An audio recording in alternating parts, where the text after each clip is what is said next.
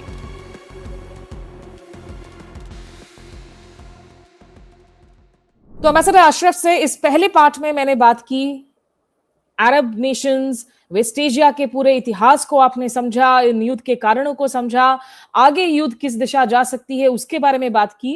लेकिन पार्ट 2 में हम बात करेंगे ईरान के अंदरूनी हालात को लेकर, वेस्टर्न मीडिया के लेंस के बारे में बात करेंगे कि वो कैसे परिभाषित करता है तमाम इन मुद्दों को, भारत की क्या भूमिका हो सकती है, शॉर्ट टर्म लॉन्ग टर्म क्या सोल्यूशंस हो सकते हैं. तो आप बने रहिए और चैनल पर इस पूरी बातचीत को जरूर देखिए. बिल्कुल. और ये बहुत इंटरेस्टिंग होता है जो वेस्टर्न कॉन्सेप्ट्स होते हैं, हम लोगों को डिफाइन करते हैं कि उदारवाद कौन है, लिबरल कौन है, धर्मनिरपेक्ष कौन है, हार्डलाइनर कौन है.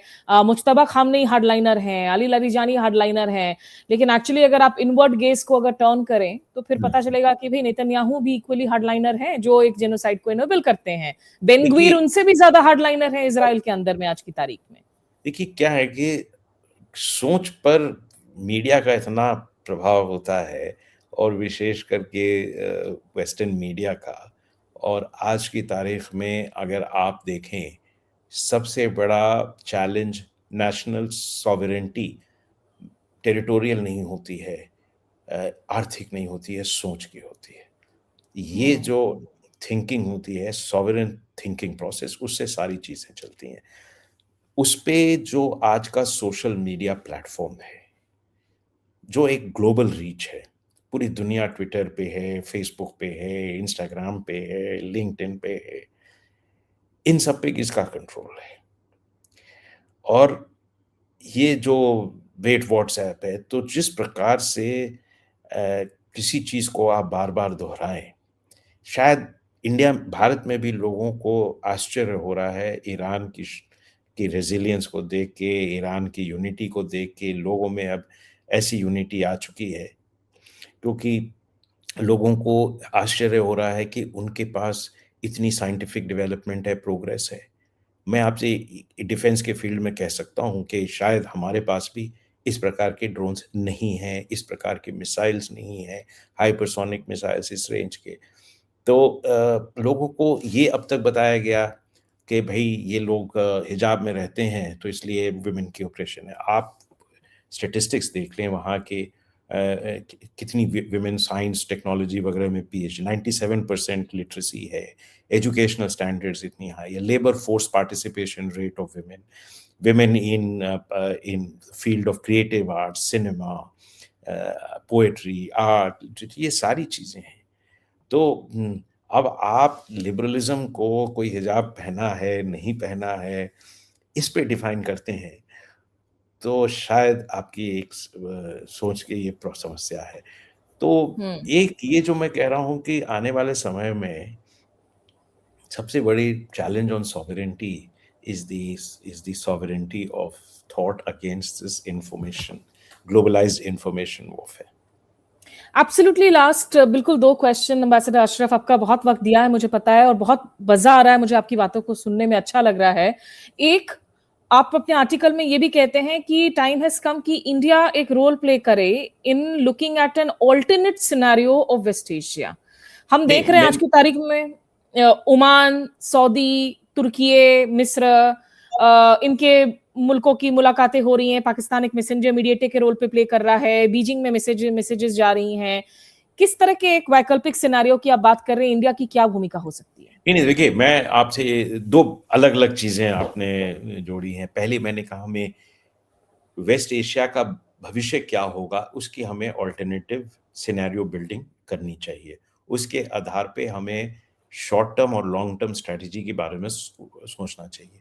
मैंने आपको 2 रास्ते के बारे में ज़िक्र किया, ठीक है? जैसे कि एक युद्ध पूरी तरीके से चलता रहा, कभी रुकावट है, कभी बढ़ रहा है और ये क्षेत्र बिल्कुल अस्थिर हो जाए, दुनिया उससे अलग हो जाए। दूसरा मैंने कहा एक शांति और एक रीजनल अरेंजमेंट की ओर बढ़े। फिर अमेरिका का यहाँ क्या रोल भविष्य में रहेगा और चीन, जिसकी शक्ति मेरे विचार से इसके आधार पे थोड़ी उसकी ग्लोबल एक्सेप्टेंस, ग्लोबल इन्फ्लुएंस और ग्लोबल रोल बढ़ेगी। रूस भी वापस एक तरह से मैदान में आ चुका है और अब शायद कोई मानेगा नहीं सैंक्शन, वो कहेंगे भाई हमें अनेक ज़रिए चाहिए तेल के लिए और संबंधों के और विश्वास के। तो हर कोई चाहता है उसके पास अल्टरनेटिव है। तो हमें इस रीजन की एंड ग्लोबल प्लेयर्स की क्या, फिर ये इसका इस पूरे यूरेशिया पे क्या असर होगा, जिससे हमारा बहुत क्लोज संबंध है, और हमारे ये जो मैरीटाइम स्फीयर है हमारा, जो गल्फ खाड़ी होते हुए मेडिटेरेनियन और अफ्रीका जाता है, उस पे क्या असर होगा। इन सब चीज़ की हमें अभी शायद विस्तार से हमें आने वाले समय में इसके बारे में सोचना होगा। अब आप वहाँ से जाएँ तो आपको फिर सोचनी होगी हमारे आने वाले समय में हमारी नीतियाँ क्या होंगी, ठीक है? ये हमारे जो मैं दूसरी बात आपने जो रखी है, मैं जो आप कह रहे थे और देश प्रयास कर रहे हैं, उस ये एक अलग चीज़ है। हमें long term strategic plan thinking करनी होगी, सिनेरियो बिल्डिंग करनी होगी और ये फिर सोचना हो, जैसे मान लीजिए अगर ये सोच हो कि ईरान तो बिल्कुल समाप्त हो जाएगा तो इसलिए हम इनके साथ मिलके चलें, तो ये सोच को हमें दोबारा एक रिव्यू करना होगा, इसकी समीक्षा करनी होगी कि इसको ये शायद सही है कि नहीं। तो और इस यूएस का इसके बाद क्या रोल होगा, क्या ये खाड़ी देश अलाउ करेंगे आने वाले समय इन अमेरिकन बेसेस को वहाँ रखने के लिए, क्योंकि उससे उनको हानि पहुंच रही है। ये सारी चीज़ें हमें सोचनी पड़ेगी और बड़े देश कैसे होंगे। जहाँ तक अभी आपने जो प्रश्न रखे हैं कि हमें क्या करना चाहिए क्या नहीं, क्योंकि सबसे पहले तो बात है कि हमारी वल्नरेबिलिटी सब बहुत ज़्यादा है, न केवल एनर्जी की, एक्सपोर्ट्स की, ट्रेड की, और बल्कि हमारे 90 लाख लोग जो वहाँ हैं, कई मारे गए हैं उसमें, कई अब वापस आ गए हैं, कई रिलोकेट करने की सोच रहे हैं, जिनके पास पैसा है वो सिंगापुर की बात कर रहे हैं, कोई और देशों का मलेशिया की बात कर रहा है। ये सारी चीज़ें चर्चा शुरू हो गई हैं इंडियन कम्युनिटी में। मैं ये कह रहा था अभी तो हमारा सबसे बड़ा उद्देश्य ये है कि हमारी इकोनॉमिक इम्पैक्ट और हमारे लोगों पे कम हो, लेकिन अब शायद समय आ गया है कि अब ये सोचना होगा, ये सरकार को प्रोज एंड कॉन्स वे करने होंगे कि क्या एक हम ग्लोबल ओपिनियन मोबिलाइज कर सकते हैं जहाँ पे एक तरह से दबाव आए इन देशों पे कि भाई पहले तो आप इस युद्ध को रोकें, दूसरा उसके बाद कुछ ऐसी चीज़ें परिवर्तन आएँ और हर कंडीशंस हों जिसके आधार पर एक नई दिशा में ये क्षेत्र जा सके। और ये केवल इस भूभाग इस क्षेत्र के लिए महत्वपूर्ण नहीं है।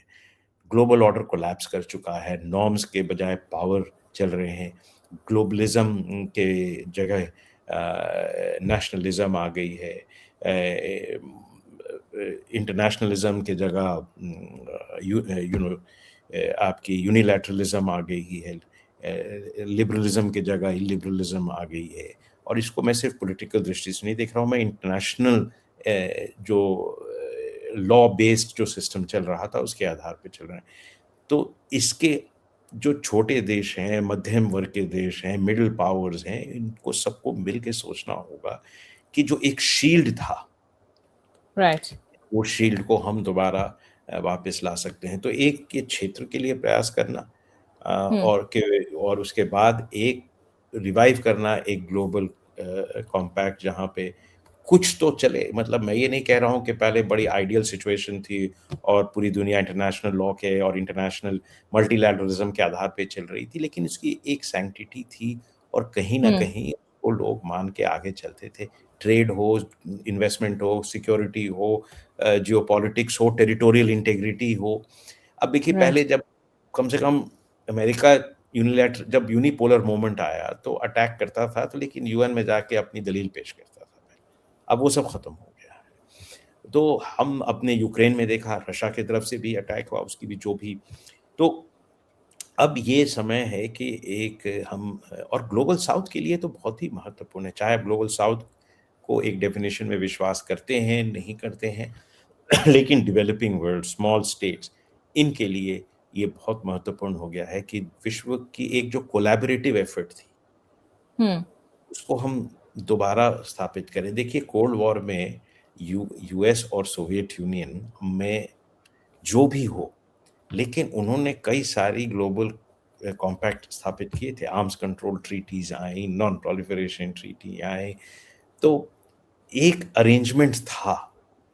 हम राइट। उसके बाहर थे और हमने कई चीज़ों पे विरोध भी किया, लेकिन आने वाले समय में क्या हम एक रोल प्ले कर सकते हैं, उसके लिए हमें निष्पक्षता भी दिखानी होगी और हमें ये भी दिखाना होगा एब्सोल्यूट सॉवरेनिटी ऑफ थॉट, जो हमारी हमेशा से की ट्रेडिशन रही है, और इन इंडिपेंडेंस ऑफ वॉइस, और इसको लेके और देशों के साथ फिर हम उस पे चर्चा शुरू करें। बिल्कुल आखिरी सवाल एम्बेसडर अशरफ, जैसा हमने कहा शुरुआत में कि एक युद्ध जारी है, उसके बीच में आप अपने चीफ ऑफ आर्मी स्टाफ को फायर कर देते हैं, अटॉर्नी जनरल पैम बॉन्डी को फायर कर देते हैं, सीरीज ऑफ आर्मी ऑफिसर्स की फायरिंग हुई है अमेरिका में पिछले कुछ महीनों में। तो वैसे तो अमेरिका के सारे प्रेसिडेंट्स ने ही कहीं ना कहीं सैन्य हमले किए हैं, मिलिट्री इंटरवेंशंस किए हैं, लेकिन जब डोनाल्ड ट्रंप की बात होती है तो उनकी अदा तो बिल्कुल ही जुदा है। तो finally how do you define Donald Trump and his presidency today, ambassador Ashraf? Unprecedented, and I mean, I can say many things, but one thing is very clear, that this is an absolutely unprecedented situation, both internally and externally. It is not just about his external interventions. He has completely changed the way the United States looks at itself, looks at its institutions, looks at the various organs of the state, and the society, and what it means to be an American. So these things have changed. Externally, he has decided that United States has no use of international systems and international framework, and that US interests are best served by unilateral exercise of power. Economic instruments only serve up to a point. Then you need to use the unparalleled American military power. Alliances are freeloaders. The international system are fetters, not frameworks for governance. Deficits are thefts, not the result of economic policies.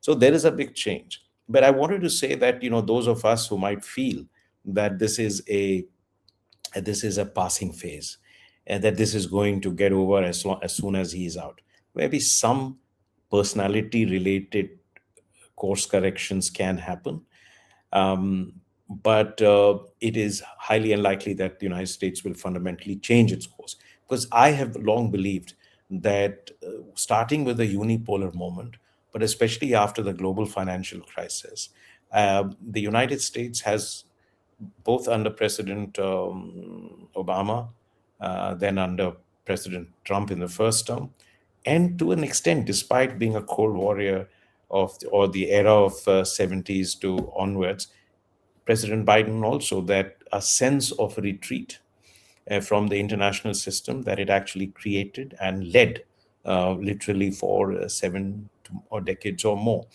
So this is a big transition that is taking place, and it in many ways is a response to the big geopolitical shifts that have taken place, principally the rise of China. And for the first time, you are seeing in maybe more than 2 centuries that one of the major economic powers is not an English-speaking, Western, liberal market economy.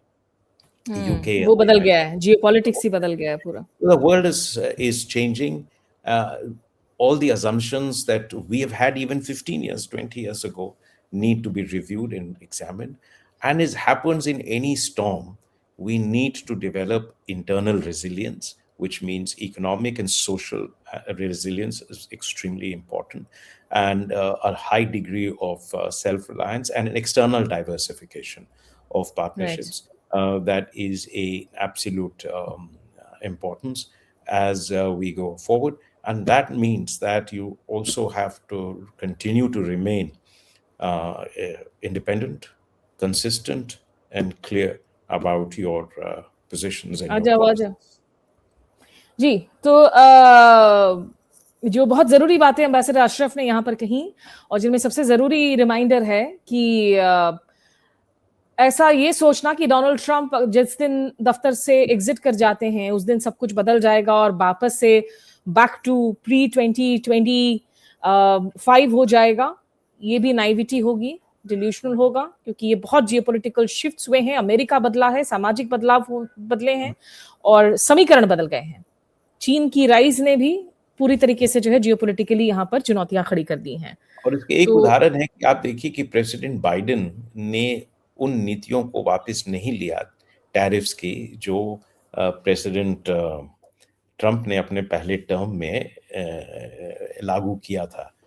तो एक ये आप सोचिए, फिर वो industrial policy भी उन्होंने start किया, सब्सिडी स्कीम स्टार्ट किया, जो बिल्कुल विपरीत था American competitive and free market policies के. जैसे आयरा आया, चिप्स आया, ये सारे एक्ट्स थे. तो मैं आपको ये बता रहा था कि आप इस पे बल देना चाहिए कि ये 3 साल का ये संकट नहीं है. मतलब ये दुनिया बदल चुकी है और अमेरिका बदल चुका है और हमें पावरफुल देश रहेगा, शक्तिशाली रहेगा, लेकिन उसकी क्या विश्व में भूमिका होगी, उसके क्या व्यवहार रहेगा, उसके टर्म्स क्या रहेंगे दुनिया से एंगेजमेंट की, उन सभी में परिवर्तन आएगा और उसके आधार पर ही हम अपने संबंधों को भी आगे ले जाना चाहिए हमें. फिलहाल तो यही लगता है कि डोनाल्ड ट्रंप पूरी तरीके से अनहिंज्ड है. नो किंग्स प्रोटेस्ट चल रही है अमेरिका में, जैसा एम्बेसडर अशरफ पहले इंटरव्यूज में कह चुके हैं कि वो एक मोनार्कियल प्रेसिडेंसी है उनकी, वैसा दिखता है. और ट्रंप को समझाना इस वक्त मुश्किल ही नहीं, नामुमकिन नजर आता है. बहरहाल बहुत शुक्रिया आपका ambassador Ashraf for giving us so much of time, और इतिहास की इतनी अच्छी एक पाठशाला जो आपने हमें, हमारे दर्शकों के लिए जो है आप लेकर आए और समझाई, उसके लिए बहुत शुक्रगुजार हैं. बहुत बहुत शुक्रिया आपका भी. Thank you.